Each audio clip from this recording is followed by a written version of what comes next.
Right మరి కాసేపట్లోనే దేశవ్యాప్తంగా counting ప్రక్రియ ప్రారంభం కాబోతోంది. ప్రస్తుతం మనం బ్రేకింగ్ న్యూస్ చూస్తున్నాం. ఆల్రెడీ బీజేపీ ఖాతాలో ఒక స్థానం ఉంది. ఎన్నికలు జరగటానికి ముందే ఈ స్థానం ఏకగ్రీవమైంది. ప్రస్తుతం కాంగ్రెస్ అభ్యర్థి నామినేషన్ ఉపసంహరించుకోవడంతో ఈ ఎంపీ స్థానం ఏకగ్రీవమైంది. అందుకనే ఫలితాల్లో ఎన్డీఏ ముందే బోణీ కొట్టినట్టుగా మనం చూస్తూ ఉన్నాం.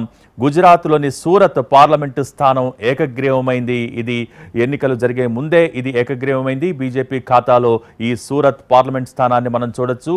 ప్రస్తుతం అక్కడ కాంగ్రెస్ అభ్యర్థి నామినేషన్ ఉపసంహరించుకోవడంతో ఈ ఎంపీ స్థానం ఏకగ్రీవమైంది.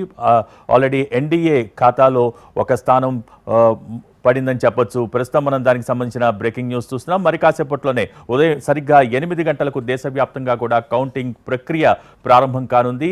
8 గంటలకు మొదటగా పోస్టల్ బ్యాలెట్కి సంబంధించి ఓట్ల లెక్కింపు ఉంటుంది. 8:30కి ఈవీఎంస్లోని ఓట్లను లెక్కిస్తారు. ప్రస్తుతం మనం బ్రేకింగ్ న్యూస్ చూస్తున్నాం.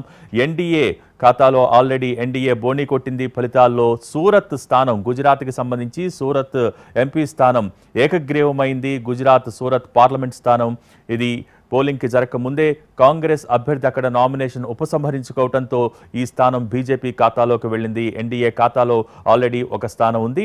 సో మొత్తానికి 8 గంటలకి కౌంటింగ్ ప్రక్రియ షురూ కానుంది. సో అప్పటి నుంచి కూడా క్షణక్షణం ఉత్కంఠ నెలకొంటుంది. ఎందుకంటే రౌండ్కి ఫలితాలు మారిపోతూ ఉంటాయి. సో అభ్యర్థుల ఆధిక్యత ఏ విధంగా ఉంది ప్రతిదీ కూడా మీరు ఎన్టీవీ స్క్రీన్ పైన వీక్షించవచ్చు. ప్రతి క్షణం కూడా మినిట్ టు మినిట్ అప్డేట్స్ అందించేందుకు టీమ్ ఎన్టీవీ మీకు సిద్ధంగా ఉంది. ప్రస్తుతం మనం చూస్తూ ఉన్నాం బ్రేకింగ్ న్యూస్. ఆల్రెడీ ఎన్డీఏ బోణీ కొట్టింది. ఎందుకంటే గుజరాత్లోని సూరత్ స్థానం ఏకగ్రీవం కావడంతో పోలింగ్కి ముందే ఎన్డీఏ బోణీ కొట్టినట్టయింది. ప్రస్తుతం గుజరాత్ సూరత్ పార్లమెంట్ స్థానం ఏకగ్రీవమైంది కాబట్టి ఆల్రెడీ బీజేపీ ఖాతాలో ఈ సూరత్ పార్లమెంట్ స్థానం పడింది. కాబట్టి మనకి కౌంటింగ్ టేబుల్ మీద ఆల్రెడీ ఎన్డీఏ ఒక సీటు సాధించినట్టుగా మనం చూపిస్తూ ఉన్నాం.